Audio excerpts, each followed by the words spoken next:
integración y hemos creado una ecuación diferencial y la hemos solucionado. Y la solución de la ecuación diferencial nos va a permitir conocer la cantidad de núcleos presentes sin desintegrar en un tiempo determinado. También la actividad, ¿no?, en la actualidad en un tiempo determinado, y también la masa actual después de un tiempo determinado. Estamos hablando para el caso de muestras de isótopos reactivos. Ahora, hay que procesar la información a veces. Un núcleo padre que se convierte en hijo. Pero al convertirse en hijo, bueno, ya hemos analizado las características de este proceso. Pero hay que entender que producto de esa transformación nuclear, el núcleo padre emite lo que nosotros consideramos como radiación ionizada. ¿En qué forma? Puede emitir partículas bajo la idea de que lo voy a tratar de mejor manera como partículas, o puede emitir radiación electromagnética, que puedo tratarlo también como corpúsculo o como ondas. Eso depende de mi tratamiento. Pero entonces, lo importante es eso, ¿ah? Un núcleo padre que se transforma en un núcleo hijo. Para transformarse en un núcleo hijo, no de regalo, nos emite radiación ionizada. Hay tres fundamentales que nosotros debemos considerar, aunque hay más, obviamente mucho más. Puede emitir núcleos de helio, dos protones, un paquetito, dos protones con dos neutrones, juntos. Un paquetito al cual se le conoce como partícula alfa. Una partícula alfa es un núcleo de helio, no están los electrones, por supuesto. Claro, ese núcleo de helio, ya fuera ya emitido, se combina con el electrón y forma el núcleo de helio. Pero desde que sale del núcleo, ¿no?, afrontando esa barrera de potencial nuclear que les hablaba, ¿no?, difícil bajo el punto de vista clásico entenderlo, pero nos prueban esto a nivel de la mecánica cuántica, sale. Eso es lo que no puede explicar el modelo clásico. Y el modelo cuántico se lo explica detalladamente. Aquí es emitido entonces un núcleo de helio, dos protones y dos neutrones juntos, ¿vale?, no separados, sino juntos en un paquete. También puede emitir, en ese proceso, partículas beta, que tienen la misma masa que un electrón. La misma masa que un electrón, pero pueden tener carga positiva o negativa. ¿No? Por eso es que a unas se les llama electrones, a las negativas y a las positivas positrones. Electrones y positrones. ¿No? Entonces podemos decir que desde el núcleo se pueden emitir electrones. Se pueden emitir electrones, se pueden emitir también positrones. Formalmente, partículas beta o radiación beta, también algunos textos, algunos autores le dicen radiación beta.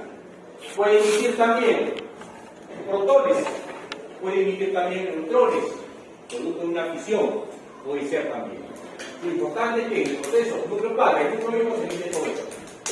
O puede ser emitida radiación electromagnética, conocida como rayo gamma o fotones gamma.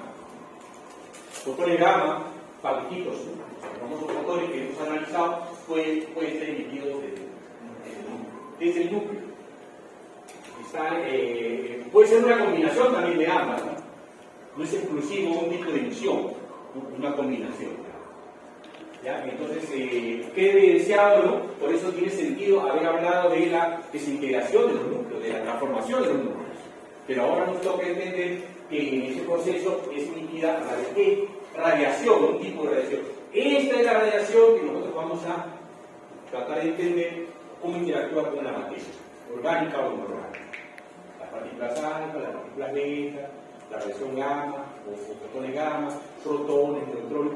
Nosotros no vamos a tocar todo porque ya queda para un ciclo nuclear, físicamente, pero lo más importante depende de sí, las alfa, las beta, las gamma. Estas partículas alfa, cuando se descubrió que eran emitidos por algunos núcleos reactivos, fue un boom, ¿no?, de la tecnología en esa época. Se construyeron, lo que yo les decía, ¿no?, se blindaron un container y una pequeña ventanita, ¿no?, y se dejaba pues, por ahí escapar partículas alfa, probablemente se emitían isotópicamente, ¿no?, pero las otras quedaban blindadas, frenadas, pero por la ventanita se dejaba escapar un cañoncito, partículas alfa. Y esto es lo que dio lugar a la experimentación con respecto a interacción de esta partícula alfa con otros núcleos, con otros átomos. El descubrimiento del núcleo del átomo fue debido a que se había descubierto la reactividad. Se lanzaron partículas alfa en láminas de pan de oro para evidenciar el famoso modelo de Thomson, ¿no? Se descubrió que había partículas que rebotaban, no explicable. La masa estaba concentrada en una pequeña región del átomo. Ahí se descubrió el núcleo atómico. Estas partículas fueron importantísimas. También, gracias a las partículas alfa, se descubrió también la presencia de neutrones también. Se bombardearon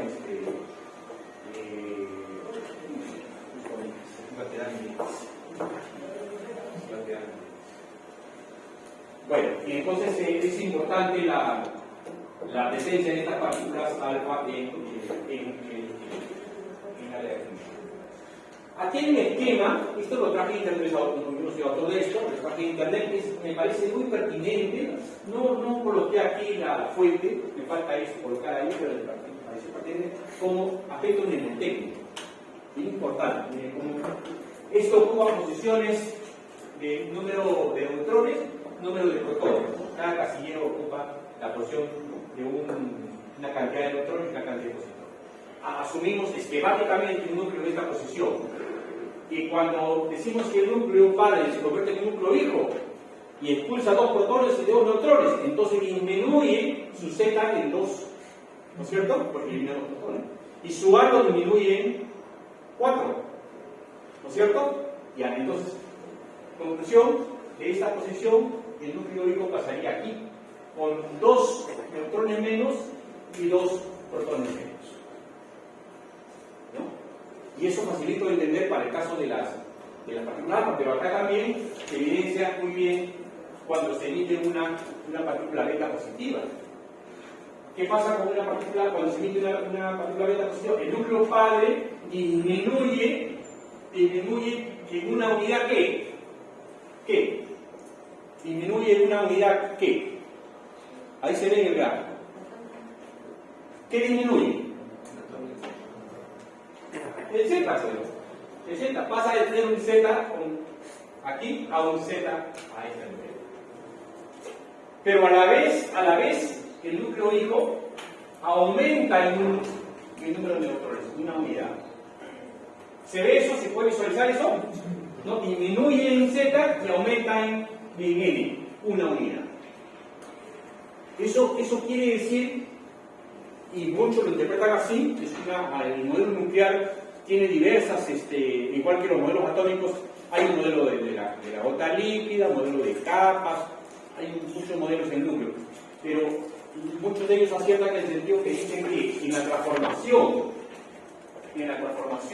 de un núcleo padre a un núcleo hijo emitiendo una partícula beta, es como si el neutrón se convierte en ese caso, el protón se convierte en un neutrón. ¿Se ve eso acá en el gráfico? El neutrón desaparece como neutrón y aparece como protón. ¿Se ve? Porque desaparece porque disminuye el número de neutrones y aumenta el número de protones. Eso quiere decir que un neutrón se convierte en un protón. Y eso se puede visualizar acá. Se emite una partícula beta positiva, pero si emite una partícula beta negativa, ¿cómo interpretan ustedes eso? Bajo esta misma connotación, lo último que acabamos de analizar. ¿Cómo lo interpretarían? Claro, gana un protón a expensas de un neutrón, porque disminuye un N y aumenta un Z. Eso me permite esta tablita, ¿no? Ingeniosa. Y acá simplemente puede perder un protón o puede perder un neutrón. No las alternativas siempre. Entonces, recordemos esto en lo que sigue, ¿no? Primero hablemos de formalmente la partícula alfa, la ecuación correspondiente matemática, si se quiere, es esta. Aquí me faltó en realidad agregarle más Q, la energía de amarre, pero se sobreentiende que el producto de todo esto hay energía emitida.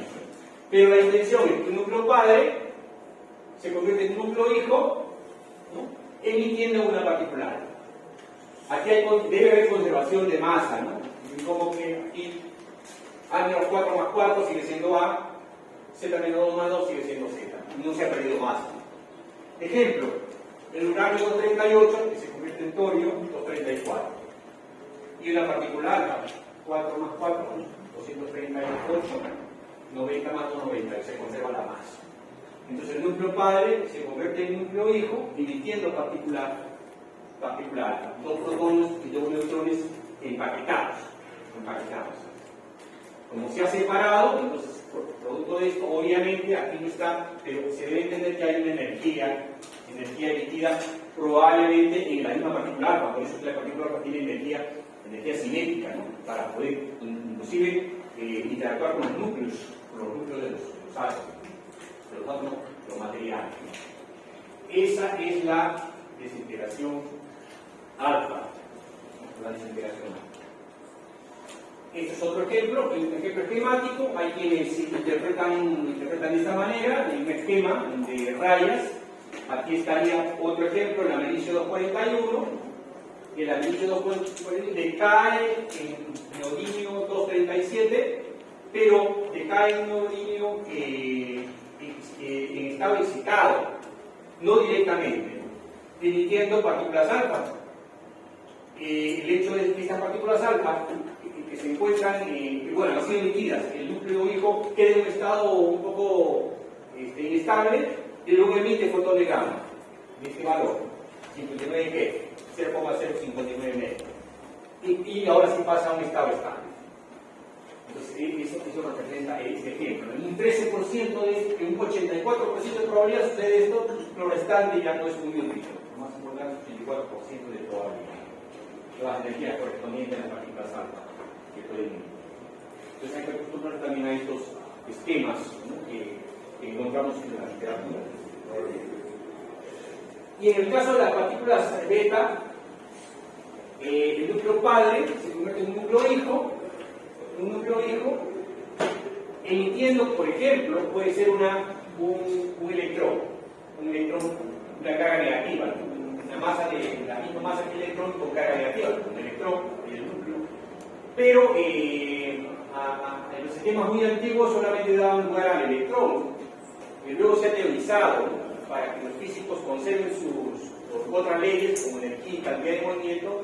Fue necesario, inclusive teóricamente, evidenciar que debería existir otra partícula, pero luego, después de más de 30 años, experimentalmente se demostró que existía el famoso neutrino.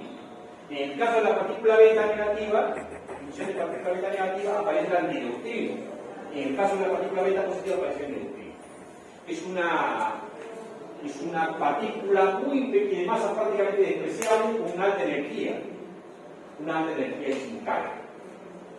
Entonces aquí se evidencia el A se conserva porque se convierte un elemento en otro, pero el A se conserva, no se pierde en ambos casos. Pero en el primer caso, cuando hablamos de emisión de partículas beta negativas, el modelo explica como que si el protón se convierte en neutrón. En ese caso el neutrón se convierte en protón. Aumenta el número de protones. Un neutrón se ha convertido en un protón, entonces tenía 6 protones inicialmente, ahora tiene 7, Tiene 7. ¿Correcto? Y en el caso de las partículas beta positivas, la intención es que se pierde un protón. Pasa a 6. Pero ese protón se convierte en un neutrón, por esa razón se mantiene el número de protones más alto. Por eso me dice el modelo. Se emite un positrón, una partícula, un electrón positivo, y se emite un neutrino. Esas partículas raras que atraviesan todo, masa muy pequeñita y prácticamente no tiene carga, alta energía.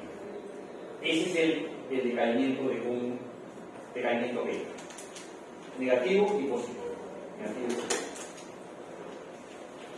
Y ejemplos, ahí están los ejemplos. Hay solamente será un gráfico nada más de bajas, como este. Nos da una idea también de cómo es que no está solo la emisión de la partícula beta. Muchas veces decae, el mercurio 203, 80 decae que cae en talio 213, mantiene 213, acá ha pasado 81, no sé bien claro, 81, pero no decae directamente de ese estado. No decae directamente. Se queda en un estado metastable transitoriamente y luego recibe emite un fotón gamma, y luego se queda en estado estable. Esa es la evidencia experimental. Esto de acá es el tema teórico, casi explicado ya como un ejemplo.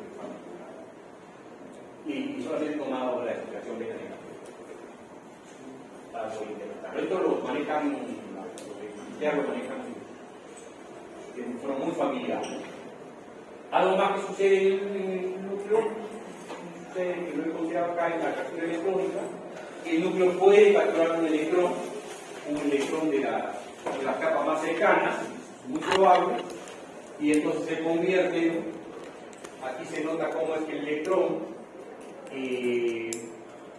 se mantiene en el núcleo hídrico se mantiene el A, pero miren cómo el electrón, en este caso, está permitiendo que desaparezca un protón en el núcleo hídrico y aparezca un neutrón.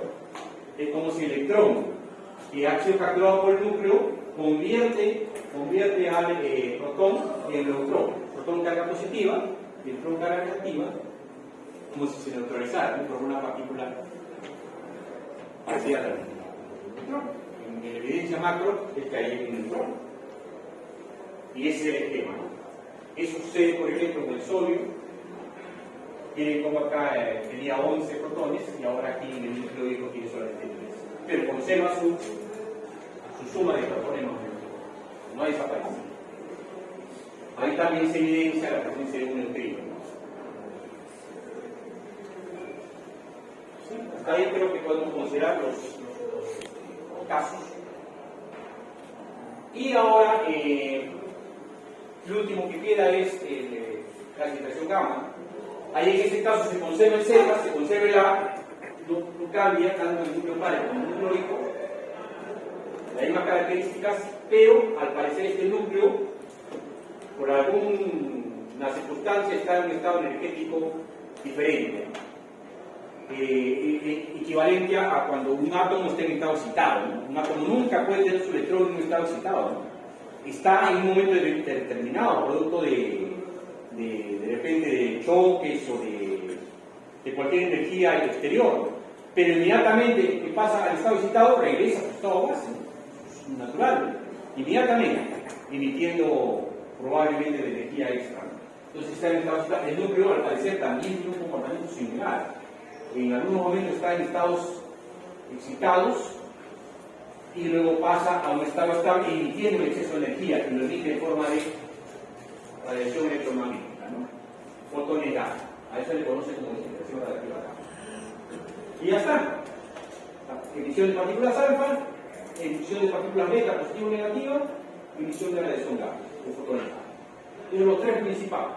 Puede emitir también protones, puede emitir neutrones, puede emitir deuteriones, pero estas son las tres principales emisiones que nosotros vamos a considerar. En el caso de los núcleos que, repito, por última vez en forma aleatoria se desintegra, se transforma, pasando de un núcleo con ciertas características a otro núcleo. Este es un caso evidente de la radiación gamma, del 460, se utiliza mucho en medicina nuclear, en medicina en general, en teleterapia, por ejemplo. Y acá hay que entender, por si acaso, para los problemitas que le den, que en cada desintegración del cobalto, aquí se produce, ¿no? Asociada a una desintegración del cobalto, el cobalto se convierte en níquel, ¿no? Se producen dos emisiones de fotones. O sea, en cada transformación se producen dos fotones de energía, uno de 1,17 y otro de 1,33. Por razones prácticas en la medicina se considera el promedio. Ustedes suman 1,17 y pico más 1,33, el promedio es 1,25. No se quede mucho si asumimos que en cada desintegración se emiten dos fotones gamma y 1,25 mega electrones. Uno es el promedio. Y así uno quiere hacer más específico, más profundo, tiene que considerar 1,17. pero para la práctica hospitalaria nosotros asumimos 2 fotones de 1,25. Entonces ahí se da cuenta muy bien que también es un proceso no aislado de gamma solo, sino hay una emisión de una partícula beta negativa, una probabilidad del 99% y con un 0,1% otra partícula beta que pasa a este nivel, a este estado energético. Pero la gran cantidad del 99% pasa a un estado en el cual emite un fotón de 1,7 y luego emite otro fotón de 1,33, quedándose en un núcleo de alnígeno ha sido muy usado durante años, en la práctica de la electricidad en los hospitalarios.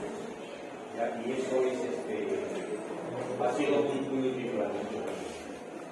Bueno, esa es la famosa radiación gamma. Bueno, esto ya se lo dejo ahí a ustedes como tarea. Para definir cómo es que se hace el cálculo sencillo. En los hospitales estamos haciendo la observación por semana o por mes. Se tiene que identificar la cantidad de la actividad actual cada mes, conociendo la actividad inicial cuando se compró el equipo, bueno, en este caso la fuente relativa. Y se hace un cálculo sencillo aplicando las ecuaciones que les acabo de mencionar, tomando en cuenta la actividad inicial y el tiempo. Y se trabaja generalmente con los periodos de generación. Y eso se hace cada mes, se le coloca a los médicos en una tablita junto a las consolas, se les coloca ahí para que ellos son los que hacen el cálculo de su tiempo de radiación, teniendo en cuenta estos valores. O también el físico que hace el control de calidad de la radiación de estos equipos de ciencia de cobalto, también necesita hacer el control de calidad y necesita la información teórica de cuánto debería haber, y luego hace una revisión experimental y lo valida. Entonces están los tiempos, cómo se calculan los tiempos, ¿no? De una fecha a otra fecha, primero con los días, luego con los meses, luego con los años, acumulando la cantidad de tiempo en años generalmente, porque en este caso el periodo de simulación está en años. 5.33 años. Y es aplicar directamente. Bueno, no hay ahí nada raro, nada extraño. Y lo más lo mismo. Pero lo importante que hay que entender y acostumbrarse también es que cada una de estas partículas, cada una de esta radiación de electromagnética que se emitía por los procesos de integración, tiene diferentes poderes de penetración en la materia. Eso es importante, sobre todo para la presión radiológica. Las partículas alfa, por ser masivas y doblemente cargadas, doble carga positiva, interaccionan con el material, sí, ionizan, arrasan con todo, son mucho más grandes que un electrón, arrasan con todo, pero se frenan rápidamente. Por ser masivas y doblemente cargadas se frenan. Yo puedo frenar las partículas alfa con cartón. Con cartón. Un cartoncito me protejo, es un emisor de partículas alfa, me protejo con un cartón. Si le he puesto una lámina de aluminio, es sobrado. Si no me protejo ante nada, se va a frenar a nivel de la epidermis. La piel nada más lo va a frenar. Entonces, las partículas alfa, por si acaso, son frenadas drásticamente por los materiales. Las partículas beta son un poquito más penetrantes, un poquito mal, a unos micrómetros, unas fracciones de milímetros en la piel. Yo necesito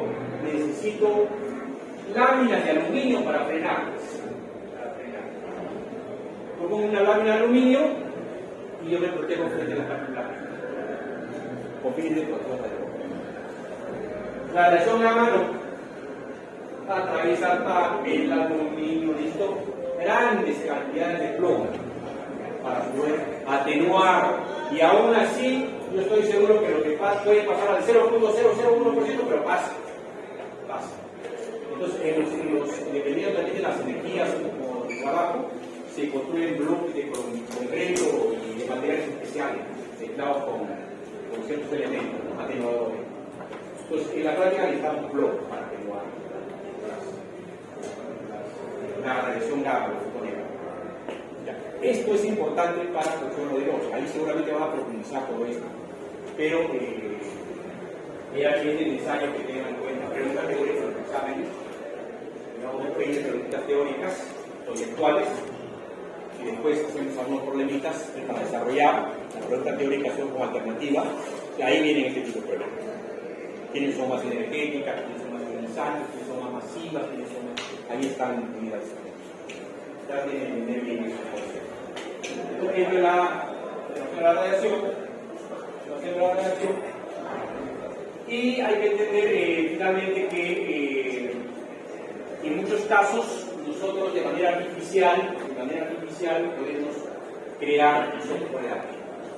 En Guarancal se crean, se confeccionan isótopos reactivos. Muchos de los isótopos reactivos han sido creados en centrales nucleares.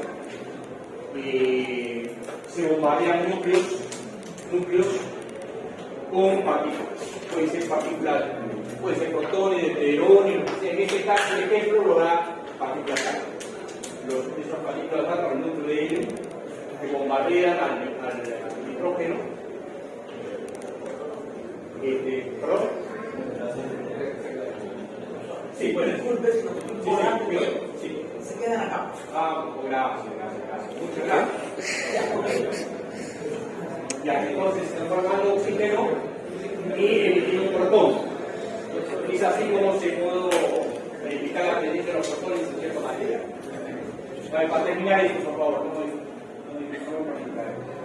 y como así es así también como les hablaba ya de esas partículas como bombardeadas con helio, puedo extraer neutrones y evidenciar la presencia de neutrones en los átomos. De una forma.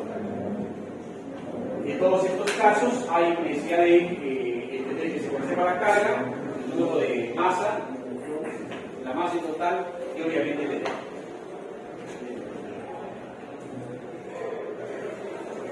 Finalmente, un esquema para poder entender cómo es una partícula alfa o una partícula representante, una partícula masiva, sobre todo masiva, arrasa con todo. Por eso que tienen una trayectoria prácticamente recta. Claro, si estamos hablando de dos protones más dos neutrones, 4 nucleones, cada nucleón es 2000 veces la masa de un electrón.